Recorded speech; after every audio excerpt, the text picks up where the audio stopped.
पढ़ाई के बाद नौकरी नहीं, खेती को चुना। 23 साल की उम्र में किया कमाल। 4 साल में 22 लाख कमाकर बनी माला माल। ये कहानी है लखनऊ की अनुष्का जायसवाल की। दिल्ली के द हिंदू कॉलेज से इकोनॉमिक्स की पढ़ाई की। 3 साल पहले खेती को जिंदगी का जरिया बनाया। पहले आलोचना झेली, बाद में बड़ा नाम कमाया। बड़े कॉलेज से पढ़कर माँ बाप से कहा खेती करनी है। पिता ने सर पर हाथ फेरा, माँ ने आंचल खोलकर कहा कि जहाँ तक इसका सिरा है वहाँ तक खुद के सपनों का आसमान सजा ले। भारत की किसान बेटी बनने की कहानी में पथरीले रास्ते भी आए। लोगों ने कहा मुनाफा नहीं होगा, घाटे का सौदा है, लड़की होकर खेती कैसे करेगी। अनुष्का ने जिद ठानी, जिद को जुनून बनाया, कड़कती धूप में निकल गई और 27 साल की उम्र में 45 लाख सालाना कमा रही है। भाई पायलट, बहन वकील तो भाभी सॉफ्टवेयर इंजीनियर हैं। इन सब से अलग अनुष्का जमीन का सीना चीरकर खेती करती हैं। भूखी प्यासी रहकर खेती की लकीर खींचती हैं और लहलहाती फसल में खुद के भविष्य को सींचती हैं। बीज में दिल बसता है, सिंचाई में मन रमता है। अनुष्का को अपना खेत ही जचता है। अनुष्का, तुम भारत की किसान बेटी हो जिस पर आम आदमी से लेकर अन्नदाता तक को नाज है। हम महिलाएं के आज के एपिसोड में आपका बहुत स्वागत है। आपके साथ मैं रचना बंसल। आज हमारे साथ खास मेहमान है महिला किसान अनुष्का जायसवाल। लेकिन जैसे नाम से ही मालूम होता है, पेशा तो खेती करने का है। बतौर किसान वो जानी जाती हैं, लेकिन जानी जा रही हैं आधुनिक खेती के लिए। न सिर्फ खुद लाखों का लाभ इससे कमा रही हैं, बल्कि अपने गांव के लोगों को भी इससे जोड़कर उन्हें भी इस फायदे का हिस्सेदार बना रही हैं। मैं बिना वक्त गवाए स्वागत करूंगी अनुष्का जायसवाल का। अनुष्का, बहुत स्वागत है आपका। Thank you so much. मैंने आपके कई वीडियोस देखे और आप खुद को रोक नहीं पाई आपको यहाँ इन्वाइट करने के लिए, क्योंकि आप इंस्पिरेशन उन सभी महिलाओं के लिए हैं जो सोचती हैं खेती करना। क्योंकि हम तमाम वीडियोस, तमाम ऐसे न्यूज में देखते हैं कि किसानों को नुकसान हो गया, लेकिन ऐसी खेती जो सिर्फ और सिर्फ मुनाफा दे रही है, ये सोच कहाँ से आई? और चूंकि आप बहुत यंग भी हैं, ये खेती करने का विचार कहाँ से आया? मेरा कभी भी कोई बैकग्राउंड नहीं रहा है एग्रीकल्चर में। I was a student in economics. Hindu college से मैंने अपना इकोनॉमिक्स ऑनर्स किया था एंड पोस्ट दैट मैंने फ्रेंच सीखा and I was also the president of the placement cell. So corporate sector मेरे लिए बहुत ही डेली बेसिस का मेरे लिए एक इंटरेक्शन रहा है उस सेक्टर में। So a lot of people told me, why don't you just sit for the placements and take up a good job? आप ऐसा job ले सकते हो, अच्छा placement ले सकते हो। But somehow I knew मुझे grassroots पे ही काम करना था, something which would actually bring some change। and मैं हमेशा थोड़ा सा lead करती रही हूँ हमेशा, तो I had that thing कि मुझे हमेशा से leadership quality रही है। तो ये था कि desk job तो नहीं हो पाएगी मुझसे, इतना मैं sure थी। तो क्या करना था क्या नहीं करना था ये नहीं पता था उस वक्त। तो इवेंचुअली जब मैंने फ्रेंच सीखा, लाइक ऑप्शन ये भी था कि मैं एम्बेसी में काम करूं या आगे कहीं और इसी के फील्ड में जाऊं। So there was a very fine time जब मैं अपने घर गई हुई थी एंड मैंने किचन गार्डनिंग शुरू की थी उधर and I found it really therapeutic. I really enjoyed the process and there was a thought in mind, why don't I take this up as my career, है ना। मुझे पसंद था and I always believe it कि आपको जो पसंद है आप वो करिए, है ना। Whether it could be anything. आपको कॉर्पोरेट सेक्टर पसंद है, आप उसमें काम करिए, that's not an issue. But actually जो आप पसंद करते हैं उसी में ही आप अपना आगे कदम रखें। एंड वहाँ से फिर मुझे लगा कि हाँ, इसको हम अपना एक करियर बना सकते हैं। थॉट तो एक आ गया था, बट ये उसमें था कि लेट्स डू मोर रिसर्च, और रिसर्च करते हैं, इसके बारे में जानते हैं। एंड सिंस मैं हमेशा से एक वो एजुकेटेड अप्रोच रखती रही हूँ कि how to do it in a more convenient way, कोई भी चीज़, एंड कितना हम स्मार्ट वर्क कर सकते हैं उसमें। सो एग्रीकल्चर में ऐसा तो कभी किसी ने सुना ही नहीं था। हमेशा से लोग ये सोचते थे कि एक प्रिमिटिव एग्रीकल्चर है, ट्रेडिशनली जैसे लोग करते हैं, लाइक व्हीट एंड पैडी कैसे ग्रो करते हैं, वही एक एग्रीकल्चर की एक इमेज बनी हुई है ना। लोग यही सोचते हैं कि it's a loss making business, है ना, इसमें कभी किसी को फायदा नहीं होता है, हमेशा किसान रोता रहता है and he is always in losses, हमेशा कर्ज में रहता है, या ऐसा कुछ इमेज बनी गई है। ऐसा आता भी है, बारिश हो गई, ओले पड़ गए, हवा चल गई, तो फसलों को नुकसान हो गया, फसल यूं जमीन पर लेट गई, गिर गई, ऐसी बहुत सी चीजें। इसके पीछे भी आई थिंक एक राइट इन्फॉर्मेशन अगर उन तक पहुंचा दी जाए तो ये भी ना हो, ऑनेस्टली स्पीकिंग, है ना। मौसम ऑफ कोर्स आपके कंट्रोल में कभी नहीं रहता है, but to an extent if you are like आप अपनी नॉलेज सही से यूज कर रहे हो, आपको पता है there are apps to it, like आप वेदर को थोड़ा सा प्रिडिक्ट कर सकते हो, एटलीस्ट आपको 60% आइडिया रहता है कि नेक्स्ट वीक में बारिश का मौसम है या जैसा भी है, तेज हवाएं भी हो सकती हैं। So you have to plan your crop that वे।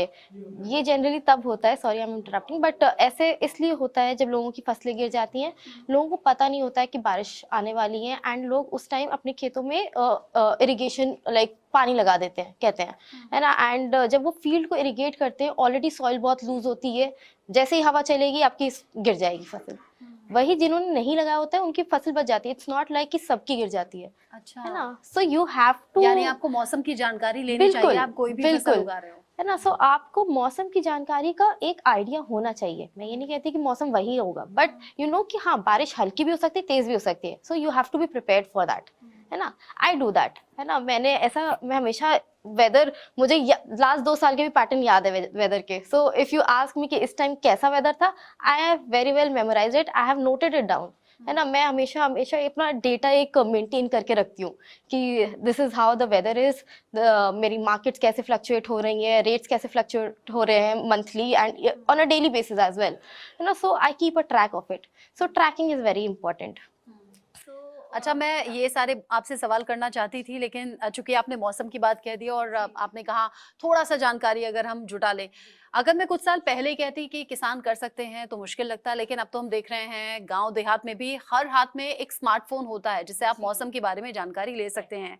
और फ्रैंकली मैं कहूँ, मुझे ऐसा लग नहीं रहा कि मैं किसी महिला किसान से बात कर रही हूँ, क्योंकि हम जो सालों साल से देखते आए हैं, किसान अलग तरह की छवि रखते हैं और अलग तरीके से दिखते भी हैं।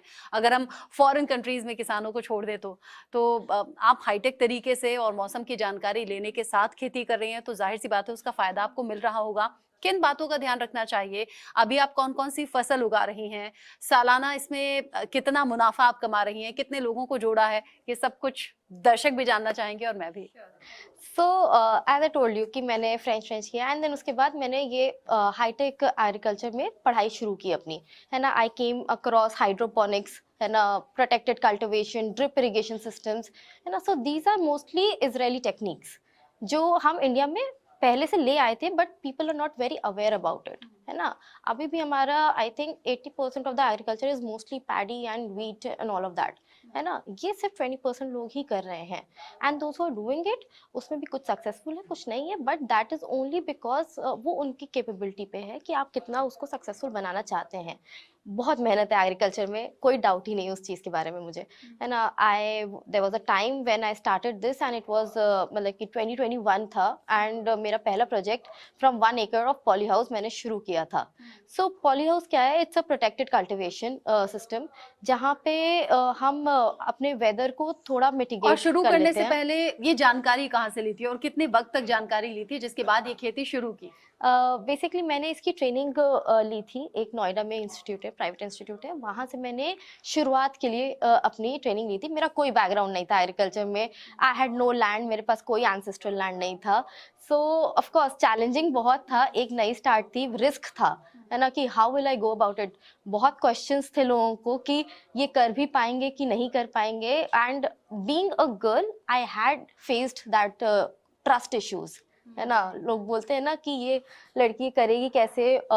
आई was going from a city to a farm area, है ना, जहाँ पे मुझे काम करना था, लोगों से इंटरेक्ट करना था, मेरे लिए भी बहुत जैसे नया मैंने था। भी कहा कि आप देखने में किसान तो लगती नहीं है। एंड जिनके दादा परदादा खेती करते आए हैं वो जी सोचते होंगे अरे ये लड़की, ये जी आज की लड़की हमें बताएगी। जी, बिल्कुल बिल्कुल ऐसा होता था, एंड ये परसेप्शन था भी, है ना। तो मेरे पास कुछ था नहीं उस चीज को उनको बोलने के लिए उस वक्त, बिकॉज ऑफ कोर्स मैं क्या ही बोलती, ना मैंने कुछ प्रूव किया था तब तक लोगों को, ना कुछ।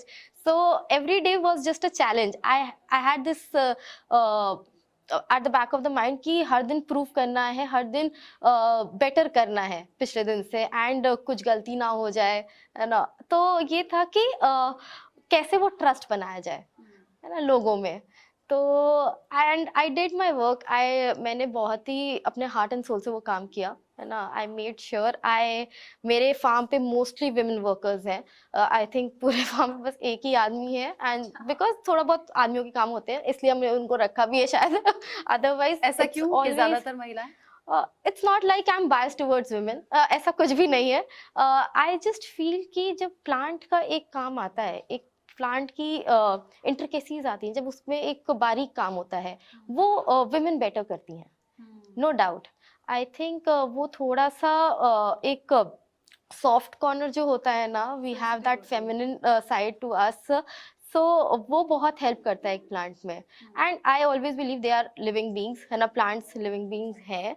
सो if you treat them well, है ना, दे आई थिंक वो आपको अच्छा रिटर्न भी दे जाते हैं, है ना, इफ यू ट्रीट देम. तो ये होता है. तो अगर मैं कुछ भी कोई छोटा मोटा काम होता है तो वो औरतें बेटर करती हैं. प्लस औरतें बहुत कनेक्ट करती हैं मेरे यहाँ, सो उनको कभी इश्यूज आए ही नहीं यहाँ पे काम करने में. सो अगर मेरे पास जो 3 साल पहले से जो मैंने शुरू किया था काम, तब से मेरे पास सेम टीम है and people have only added up in that, है ना, कोई कभी गया नहीं है छोड़ के.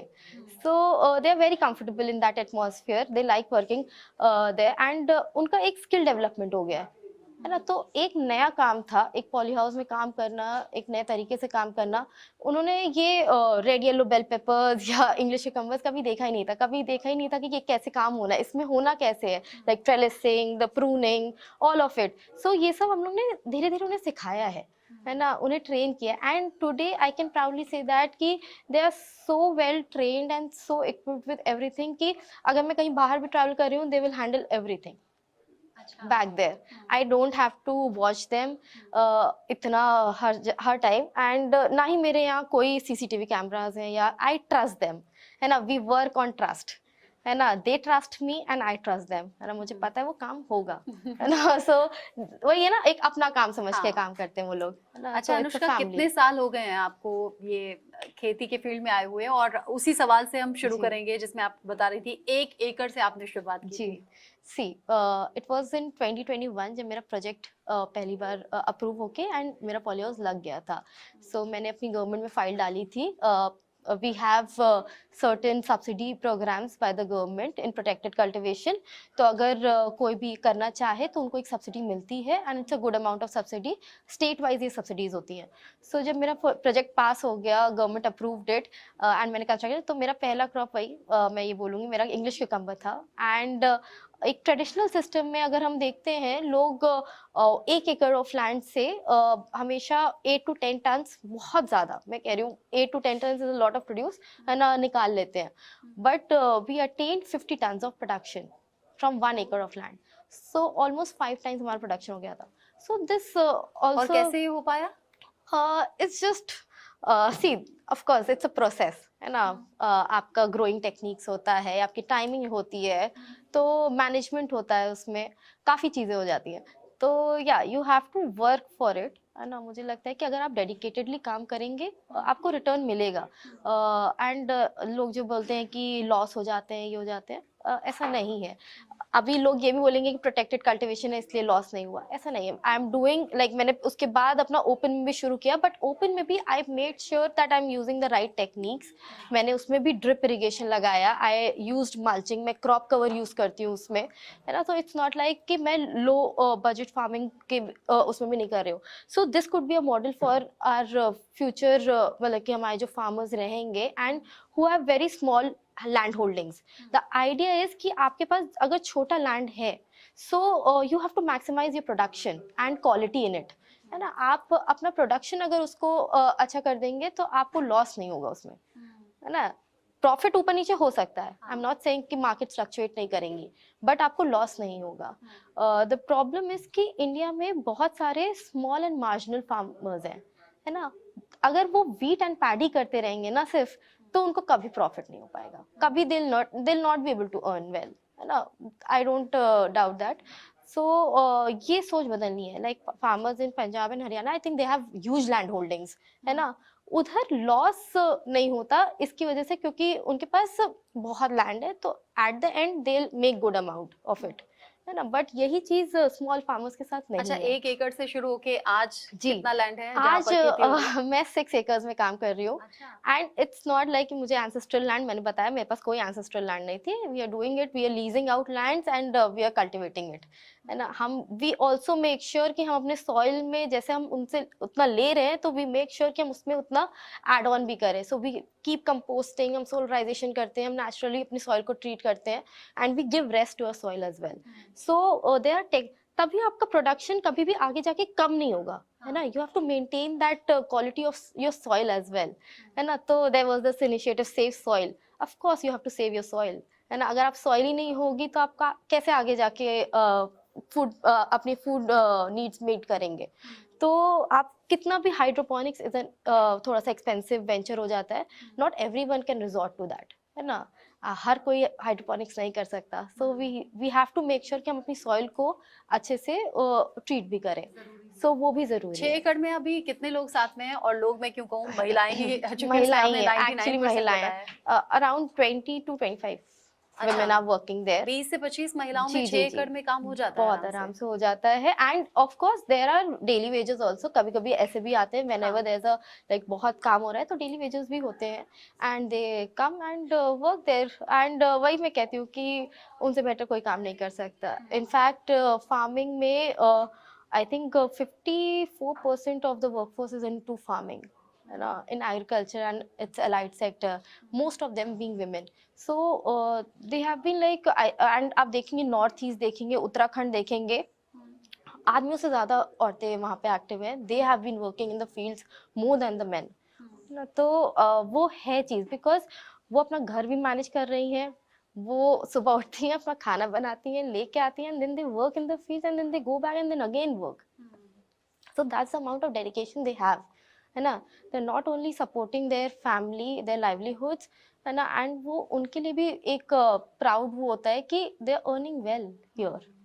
ना खुद की इनकम किसको नहीं पसंद है. एक अच्छा एग्जांपल तो है आपने ना? ये भी दिया है, जिस तरह घर के छोटे बच्चे को एक महिला ज्यादा अच्छे से संभाल सकती है, क्योंकि बिल्कुल. वो ज्यादा सेंसिटिव है, उसके अंदर वो Sensitive होती ममता है. है, वो जी. फीलिंग्स हैं. इसी तरह एक छोटे से पौधे को कैसे बड़ा पेड़ बनाना है, या बिल्कुल. फिर कैसे उसकी देखभाल करनी है, ये महिलाओं से बेहतर कोई बिल्कुल. नहीं जानता. अब आज की डेट में अगर मैं प्रॉफिट की बात करूं तो जी. कितना प्रॉफिट हो जाता है, और ये जो सब्जियां उगती हैं जी. ये आगे सप्लाई कहाँ कहाँ होती है? See, profitability की बात है, 6 acres we are making around 45 lakhs तक हमारा निकल आता है. एंड सारे प्रॉफिट खर्चे निकाल कर. राइट, हाँ निकल आता है इतना थोड़ा बहुत. एंड प्रॉफिटेबिलिटी इसलिए भी है because we are more focused on production. As I told earlier also कि मेरे फार्म से we were the highest production in we had the highest production in bell peppers last year. Generally poly houses में भी लोग 15 to 20 turns of production निकालते हैं from an एकड़, and we reached around 35 tons. 35 point something was the production. And I think it was a benchmark because that is something which we get usually in the Bangalore area because weather बहुत favorable है उधर. So bell peppers is a cool weather crop and Bangalore has the best temperatures for it. So I think लोगों ने वहाँ से बहुत ज़्यादा जल्दी recognize करना शुरू किया कि okay they are doing really well in it, है ना. यहाँ लखनऊ में इतना production आना possible नहीं है. And because the fluctuation temperature is huge, है ना. एकदम से गर्मी होनी है and there's then winters भी extreme रहेगा, मानसून भी है ना, ड्राई वेदर भी रहेगा, हाई ह्यूमिडिटी भी रहेगी. सो वो चीज़ें हैं. बट हाँ, पॉली हाउसेज में वी मेंटेन आवर क्रॉप्स. हम अंदर उसमें फॉगर्स होते हैं, we have systems to it, and हमने फॉगर्स लगाए हुए हैं. Then there are sprinklers for cooling the sheets as well. Then हमारे सर्कुलेशन फैंस लगे हैं उसमें, and we have a proper system to it. तो हम लोग उसमें अपनी क्रॉप को, and then there is a micro climate which develops, है ना, जो हमारे प्लांट्स ही डेवलप कर लेते हैं. So if you are outside, like outside temperature का हमारा 42-45 डिग्री है, एंड अंदर हम आराम से 32 से 34 डिग्रीज मेंटेन कर लेते हैं. यानी कि बाहर के मौसम का फसलों पर कोई असर नहीं होगा. प्लांट्स एक माइक्रो क्लाइमेट अपना अंदर बना लेंगे and then we have systems. तो आराम से एक सिस्टम बन जाएगा. आपको लगेगा कि आप एक कमरे में एंड वहाँ पे आपका प्रोडक्शन हो रहा है एंड खेती हो रही है. सो या इट्स एक छोटा सा फॉरेस्ट बोल लीजिए, वैसा एक एटमॉस्फेयर आ जाता है अंदर. एंड यही चीज़ अब मैंने जैसे ओपन भी शुरू किया है, सो वहाँ पे भी मैंने ड्रिप इरिगेशन लगा हुआ है हमारा. So what we are able to do is कि हम लोग अराउंड 90% ऑफ द वाटर हम अपना बचा लेते हैं उसमें, है ना। उससे क्या होता है कि वी आर वेस्टिंग, मतलब हम अपना पानी नहीं वेस्ट कर रहे हैं, पानी तो कंजर्व हो ही रहा है, प्लस जो हम फर्टिगेशन करते हैं, है ना, न्यूट्रिएंट सप्लाई करते हैं प्लांट्स को, वो भी एकदम प्रिसाइसली उतना ही जा रहा है जितना ज़रूरत है उस प्लांट को, है ना। आप अब देखते होंगे लोग एक्सेसिव यूरिया डीएपी यूज़ करते हैं, वी डोंट यूज़ दैट, है ना, we use water soluble fertiliser. Excessively use करने का रीज़न ही यही है क्योंकि वो करते हैं फ्लड इरिगेशन, है ना, थ्रू ट्यूबवेल्स। अब उसमें क्या होगा, कहीं ज्यादा पड़ेगा आपका, कहीं कम पड़ेगा, कहीं कम लग रहा है और डाल दिया लोगों ने, है ना। So they are not educated, honestly telling, है ना। तो प्रॉब्लम वहाँ है एग्रीकल्चर की। आप उनको बताइए कि किस मात्रा में यूज होना है ना, कितना पानी देना है उसको। एंड ऑनेस्टली टेलिंग यू कि ड्रिप इरिगेशन एक बहुत ही चीपर ऑल्टरनेटिव है जिससे आप बहुत ही बेटर एग्रीकल्चर प्रैक्टिसेस अपनी कर सकते हैं। You can maintain your quality, आपका प्रोडक्शन ऑलमोस्ट डबल से ट्रिपल हो जाएगा अगर आप ड्रिप इरिगेशन यूज कर रहे हैं। मुझे लगता है अनुष्का, ड्रिप इरिगेशन और स्प्रिंकलर्स को लेकर आप किसानों को और व्यूअर्स को और ज़्यादा खुलकर अगर समझाएंगे तो बेहतर होगा, क्योंकि मैंने खुद भी पर्सनली देखा है, गाँव में आप चले जाइए तो ट्यूबवेल होते हैं और वो इतनी मोटी धारा में पानी आएगा और फिर वो पानी आगे खेतों में बहता चला जाएगा, लेकिन कई बार ऐसा होता है कि जहाँ ज़रूरत है वहाँ तक वो पानी पहुँच नहीं पाता। तो ये कैसे हेल्प करेगा, कैसे इसको इंस्टॉल कराया जा सकता है? सी हाँ, हम ऐसे शुरुआत कर सकते हैं कि there is a scheme government की, पर ड्रॉप मोर क्रॉप, है ना। सो उसके अंदर ही ये माइक्रो इरिगेशन सिस्टम्स आते हैं, है ना। For this the government is providing around 90% of the subsidy, 80 to 90% subsidy है।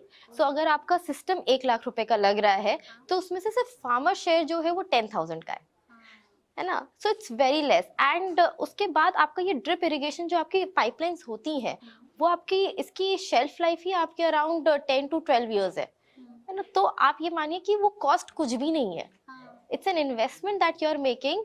एंड उससे आपकी कितने फायदे हैं, आपका न्यूट्रिएंट वेस्ट नहीं होता, आपका पानी नहीं वेस्ट होगा, आपका ग्रोथ बेटर होगी, रूट जोन जो हमारा है वो बेटर डेवलप होगा। देन उसके बाद आपका फ्रूट क्वालिटी बेटर हो जाएगा, आपका प्रोडक्शन डबल से ट्रिपल हो जाएगा। So I think there are numerous जो फायदे हम कहेंगे, है ना, वो बहुत है इसमें। तो अगर हम ये इंस्टॉल करवाना चाहते हैं, बहुत ही सिंपल प्रोसेस है। आप अपने लोकल जो आपका ये डिपार्टमेंट है हॉर्टिकल्चर का, वहाँ पे बात करिए, आपकी पूरी फाइल पड़ जाती है and with in I think 15 to 20 days the entire process is completed and अपना सिस्टम लगवा सकते हैं। सरकार खुद भी कहती है पानी बचाना है और जितना इस्तेमाल हो उतना खर्च करना है। ड्रिप इरिगेशन के बाद we have to make sure कि हम फार्मर को एजुकेट करें कि आपने लगा तो लिया बट उसको करना कैसे है वो कैसे उनको बताया जाएगा, है ना। स्कीम हमने बता दी, स्कीम है, आपको सारे रिसोर्सेज प्रोवाइड कर दिए गए हैं, बट नॉलेज बताना किसका काम है? आई थिंक गवर्नमेंट का है, नो डाउट है, but more than that I think हम जैसे इंडिविजुअल्स का वो काम ज्यादा है ना।